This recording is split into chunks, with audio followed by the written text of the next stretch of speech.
I don't know if we can ever claim to stop a terrorist attack when you're talking about somebody who is just maniacal and deranged and ready to give their own life.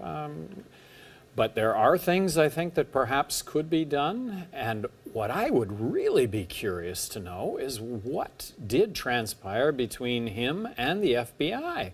What was the context of those 3 interviews that the FBI did? And I know that the FBI, front and center, has some input on what they might do differently in the future. No way do I want to fault the FBI. I'm sure they're faulting themselves. Here it is. This guy was in front of the FBI 3 times, interviewed 3 times, and yet this act did occur. You have said you don't support a ban on Muslims entering the United States, obviously. I do not support a ban on Muslims entering the country. And you don't support more gun restrictions? I don't. I'm in the camp that believes that if you restrict guns, the bad guys are going to have guns. Just that simple. So you think it won't stop them. Here's what Bill Clinton said, though, about what happened on Saturday night in that Orlando club and why he thinks gun control would have made a difference. Here he is. If the guy had just had a pistol in that nightclub, I don't think anybody believes he could possibly have killed 49 people. Well, and it was also, you hate to second guess anything, but all these events too are occurring. All these horrific shootings are happening in gun-free zones, where if potentially it wasn't a gun-free zone and that there were a number of people in that nightclub that might have been carrying weapons for self-defense, that it may have lessened the tragedy. And by no means do I want to second guess anything. So the bottom line is you don't believe that guns are the issue. You have had a message that has resonated with more and more people, Governor, all right? Look, now you're between 9 and 12% in some new polls. Your numbers have really gone up. 15% is the magic number. You get 15%, you're going to be sitting on stage with Hillary Clinton and Donald Trump in the debates. Whoa. That might just happen. Okay, what are you going to do to make that happen? A unique position that myself and Bill Weld, my running mate, have, and that is that we are fiscally conservative, over the top. We're socially liberal, but it really doesn't matter whether you're socially liberal or conservative, as long as you don't force that on other people. Let people make decisions in their own lives.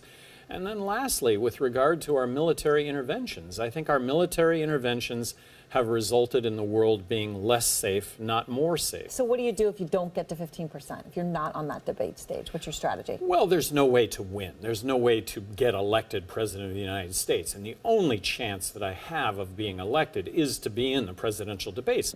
Some big-name Republicans, as you know, detest Donald Trump. It's a fair word to use, detest. Mitt Romney among them. He says he will not vote for Donald Trump. He's going to write in a name, or he's going to vote for someone else, possibly you. Here's what he told Wolf Blitzer about you specifically. I'm going to look at what he has to say. His running mate, Bill Weld, is someone who I respect enormously. Former Republican governor of Massachusetts. Exactly, and he was a fine governor, a fine friend, a supporter of mine, both in 2008 and 2012. If Bill Weld were at the top of the ticket, it would be very easy for me to vote for Bill Weld for president. So I'll get to know Gary Johnson better and see if he's someone who I could end up voting for. Have you had any conversations with Mitt Romney? I have not, but I think that he echoes the sentiment of a lot of Republicans, and I think it's also sentiment among a lot of Democrats. And I don't want to either say that that's elected officials. I mean, elected officials at the end of the day kind of have to line up rank and file. It's too bad that Paul Ryan has really stuck his neck out, if you will, endorsing Donald Trump, and then subsequently having to say that today, talking about the Muslim ban, that it's just not America. Well, it's not America.